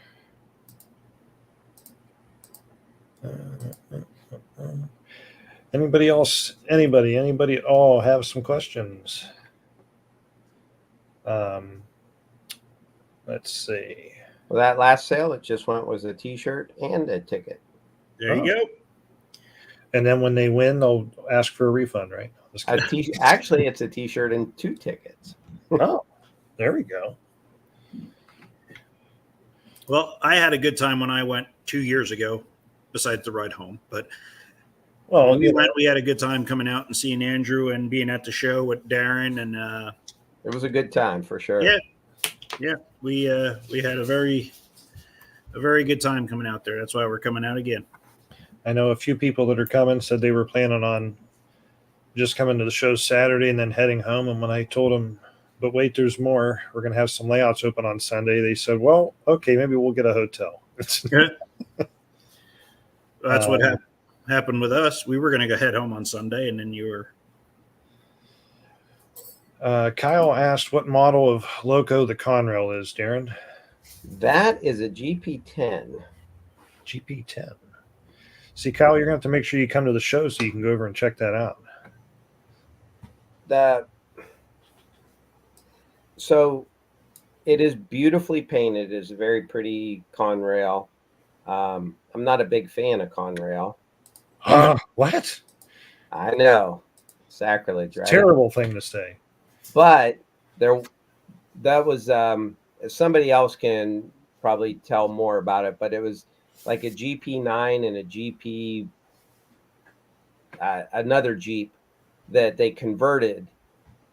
The railroads bought them up and then converted them to GP10s. I don't know exactly what makes them a GP10. I don't have that level of knowledge, but Conrail bought most of them. So like if there's 100 of them, Conrail owned like 80 of them. And the other people that had them was kind of smaller road names of, ones I never heard of. So Come on, Larry Otis. I think that'd be awesome if it was Penn Central with a mating worm logo on it. It might catch on fire, but I have a very beautiful yellow Chessie caboose, and I would like to make this Chessie system, but I'd maybe forgive you if you did that because Chessie System's kind of a nice paint scheme. but then I got the people saying, "Hey, they never had one," and I don't know if I care or not whether they say that. Oh, yeah. Mikey pointed out, I forgot about that. There's a railroad in Lebanon, Ohio that has a Conrail painted Jeep. If I remember reading on that locomotive never actually was owned by Conrail or in Conrail paint. I forget where it came from, but they did it up as Conrail. And as Mikey says, beautiful paint job. I do have the ditch lights for it too. Ditch lights. And I have the electronics already in for them. I just haven't mounted the ditch lights yet. Larry Otis wanted to know. Wait, Darrin, he says, Darrin, it's your railroad. Do as you want. Okay, so I guess it wasn't a question. He's just telling you do what you want. Thanks, Larry. You have Larry's permission, so you're good. That's all I needed. That was all I was waiting for. Yeah. You know, when you go to court, you know, you got your local court and you work your way up to Supreme Court. And if they can't decide, then it goes to Larry Otis. When they start talking, I'll just say, nope, Larry said it was okay. End of subject. Yeah. So back to your Star Wars reference. We'll say, I have spoken. This is the way. Larry has spoken. Well, I think you should do the drawing. All right. I see someone just put NEO in there, but they'll keep putting it in. I know if we keep waiting. So this way you could do the other giveaway in like 10 minutes, 15 minutes. Yes. All right. So let me take that off the screen so that I can put this on the screen. Let's see. Remove that. Remove that. Get this up on the screen here. Nope, that ain't it. There we go. All right. So let's see who our lucky winner is going to be for a early admission ticket and shirt for the Northeast Ohio Large Scale Train Show. It's going to be me. It's going to be me. I know it this time. Who's it going to be? It is Ray Jacobson. Alrighty, Ray, you know the drill. You'll want to send an email over to info@largescaletrains.com. If you're coming, obviously let us know the size of shirt that you need. I know your name. And if you're intending to gift that to somebody else, just let us know who that is. So you just put in road trip. So road trip. Okay. Well, I guess he's coming. Oh, sweet. Yeah. And it gets the Larry Otis seal of approval. And the Larry Otis seal of approval. Awesome. Yes. Well, we look forward to seeing you, Ray. I missed talking to you this year at the show in Massachusetts. I did enjoy year before when you took the time to show me the transfer table and turntable that was on your club's modules. That was pretty nice. And I appreciate you taking that time. I'm sorry I didn't get a chance to catch up with you this year, but it seemed like everybody wanted to talk to us at different times. How does this show compare in size to the one in Entertainment at the end of April? Well, okay, I can answer that one. I can tell you the Entertainment show had 80 vendor tables, and the show in Warren has 80 vendor tables, 8-foot tables. So scale-wise, I would say the big difference between them is obviously the one in Entertainment has Entertainment there with their massive G-scale layout. But as far as vendors and trains for sale, I think they're going to stack up pretty equally.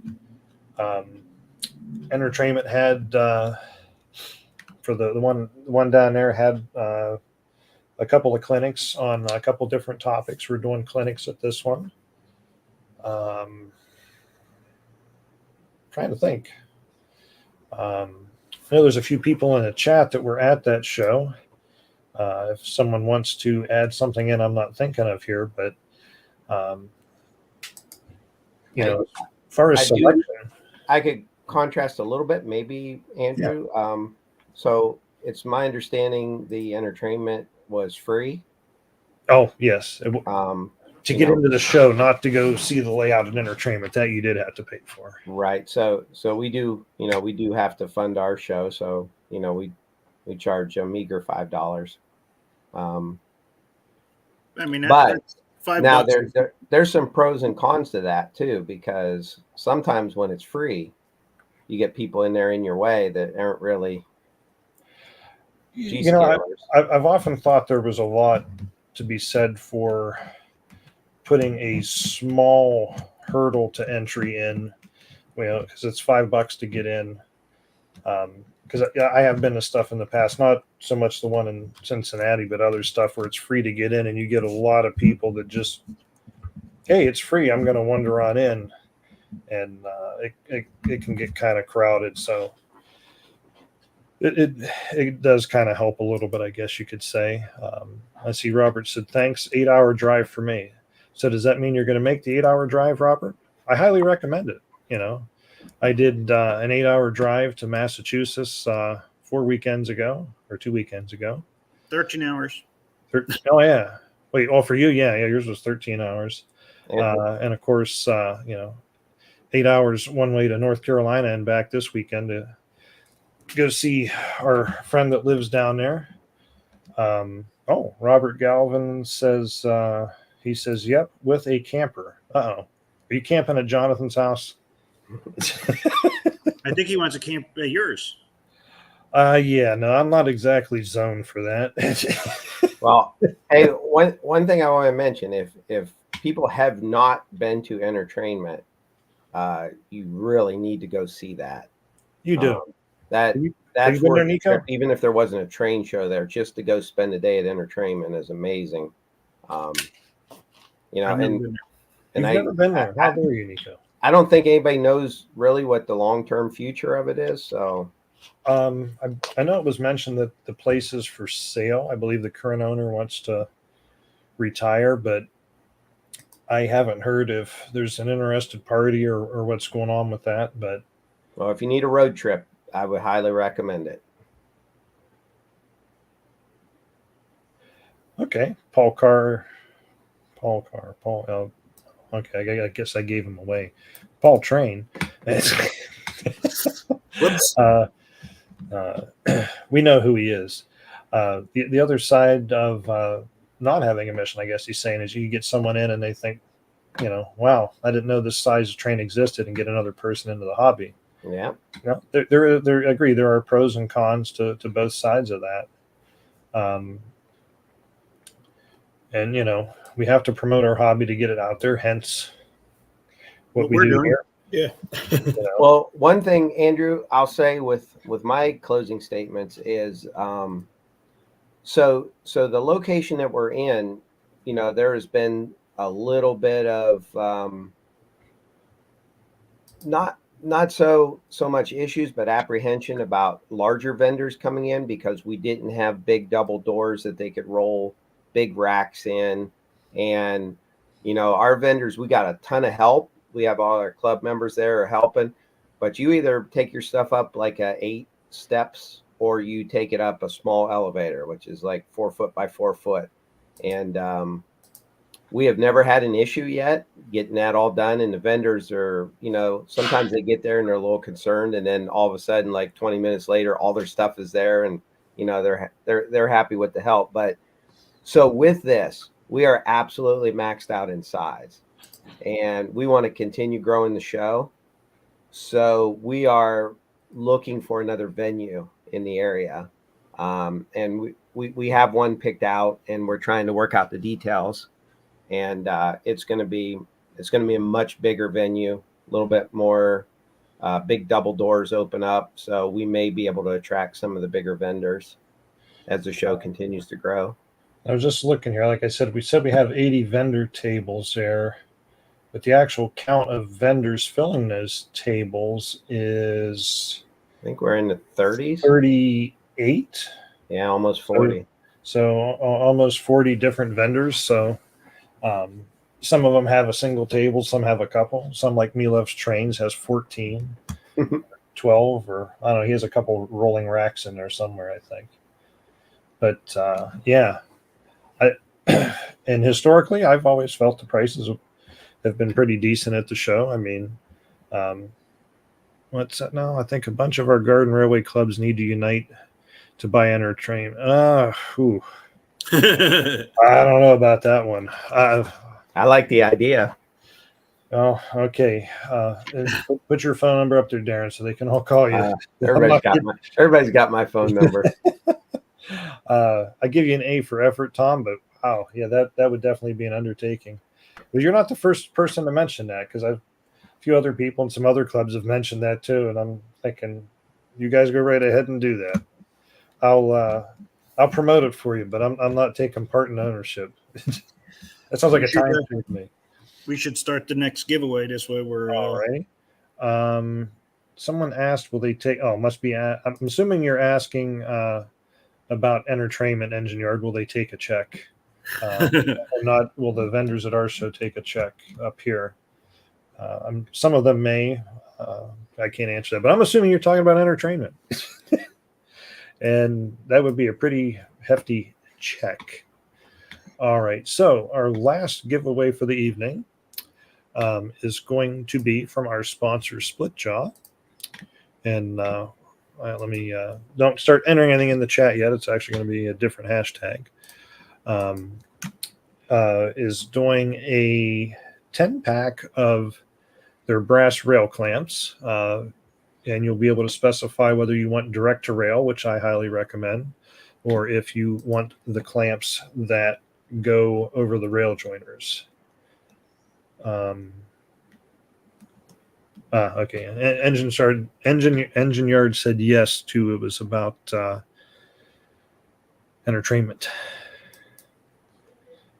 And if I had the info somewhere where it said how much the price tag on that was, I would share that with you, but it about made me fall out of my chair. It's in the millions, right? Yeah. They get a ton of traffic there, though. I mean, when I was down there for the show, I mean, there was a lot of people in there. Let's see here. Let's see. We'll just do that. So give me a moment here. Let's see. I was going to make it something longer, and I thought, wait a minute, I'm going to get yelled at again. Make sure it's shorter. Rachel says the price tag is 6.5 mil. There you go. Woo! Everybody throw a mil in. You're there. Everybody throw a mil in. Okay. I don't think I will be taking place in that. That's right, Steve Heaviside. You've been there a couple times, I believe, down to entertainment. I know I've seen a couple posts from you on that. Where'd my banner go here?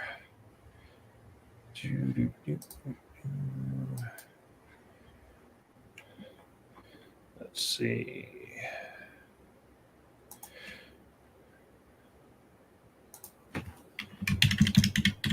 Engine Yard said not a problem. So I guess 6.5 million is not a problem for him. Oh, well, heck. There you have it. If I had 6.5 mil, I honestly don't know what I would do with it. I'd have to think about that for a while. Darrin probably already has a full list on what he would do with 6.5 You know it. Me too. All right. So if you'd like to enter the giveaway for the 10-pack of split jaw rail clamps from our sponsor, Splitjaw, just enter hashtag LSL for Large Scale Live in the chat. Steve Heaviside says, I go there monthly. Whoa, the chat. Wow, okay. People started entering that and my chat zoomed on me. Okay, well, I don't know where the comment went. It just zoomed by. But thinking of entertainment, though, I know I left some flyers for the Northeast Ohio show down there, and the person I checked with, it sounded like they had to replenish those a couple of times. So I'm hoping we got a bunch of people that were interested in coming. I'd like to see you open the doors on June 1st, Darrin, and go, I think we're going to need a bigger building. All right. let's see here. Oh, okay. That's what Steve was saying. He doesn't go there monthly. It's Mikey that goes there monthly. Yeah. Well, yeah, Mikey's are monthly because the Cincinnati club's club layout is behind there. So he's there quite often, I believe, working on that and playing on that. All right. So as we're winding down the hour, anybody have any other questions for Darrin about the show, for us about anything? Any general comments? Larry, no. Keep it on topic. What do you got? Another part we just made. Oh, okay. Hang on. Let's make you larger, Nico. Oop, not me. You. What is that? Oh. That's the brake cylinder for the side of the SD45. Oh. Now you got me wondering if I'm missing some of those. Screws right onto the existing post. You're just knocking that stuff out, aren't you? I was missing one on this engine. Just happened to be sitting here next to me. I was like, oh, yeah, I forgot. We had just made that. Is that where? So when you decide what parts you're going to make to offer, is it based off what people are asking for? Or is it just you needed it for something you were doing? And yes and yes. Yes, I mean, just as I need stuff, I have this is one of the next parts I'll be doing, the horn from the RS3 or FA. Okay. Got that there, so we can get those done. Yeah, I'm just going to try and make as many parts as I can. Most of them. Larry Otis says there's a part for the LGB steamers that you should make. That narrows it down. Yeah, it does. And I try to stay away from anything that is still offered. Yeah, like obviously USA Train still has a lot of parts. Like the NW2, they stopped making, and people were missing the smokestack. So I've been making those, but as soon as I start making them again, there's no sense in me making it. Steve Heavyside says he needs the steam pump for the C16. Do you have one printed? I don't think I have one printed, but I may have one that I could copy and print it. Larry Otis says I'll send you a picture. Okay. Yeah, I mean, if it's a part that's available somewhere, I'm not going to print it. That doesn't really make sense to me. And Kyle Kuiper. Oh, why did I say Keeper? I'm thinking of Conahay again. Yep. Mr. Dackman says it's him. He makes you print stuff, which I believe is true. Yes, I do print stuff for Kyle. David Peters says he can't wait for the show. He's going to bring some good stuff. I believe he's got a few tables there. Cool. Engine Yard says Nico's made several special parts for me. I've got several parts Nico's made for me that are here. Hey, maybe when you're here in 2 weeks, I can get you to do so something. Not only do I send them to you, I got to install them too. Well, yeah, why not? Sounds about right.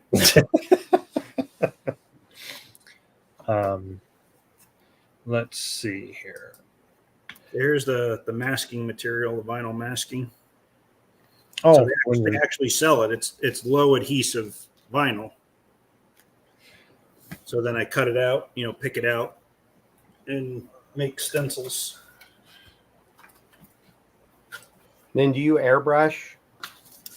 It depends. Now this is so here you can see that's the side. That's the CSX that was on the side. Huh? And if I peel it, hold on, I'll show you. Oh, okay. I'll pull just the X out here. I know you can't see it on the video because you can't really see the lines, but. Oh, okay. So now that's my stencil. I can pull out the whole thing if you want to see it. Now, I thought when on your vinyl cutter you did that, I thought it cleared that stuff out for you, no? Well, sure. It slices, it dices, does everything for you. Oh, okay. I hope you're being sarcastic, right, Nico? Yes. Okay, because I was like, what version do you have that weeds for you? I have the version that I weed it. That's right. So that is the CSX that I use to paint right on the side of the engine. So then I peel this off and stick it right on the engine, paint it, and then pull this off, and your CSX is left on the engine. Interesting. So even your number boards that are on that locomotive was the same thing. Yep. Yeah, whether I put, so like on that one, 8938, so I painted it white, then put the mask on. Sometimes I put the numbers on and paint it black, so then you just see the white number through. But, on this model, the real engine had white number boards with black letters. So.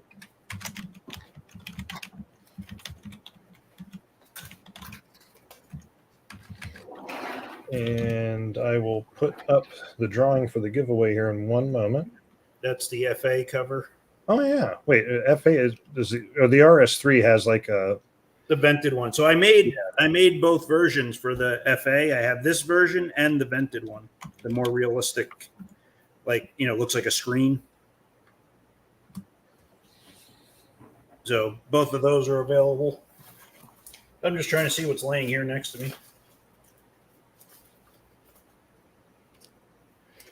Oh, looks like Taya's going to disappoint us by not coming to the show in 2 weeks.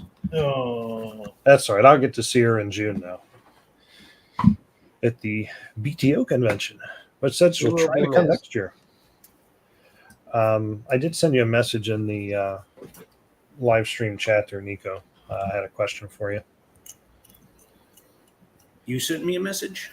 Yeah. The StreamYard private chat. Oh, okay.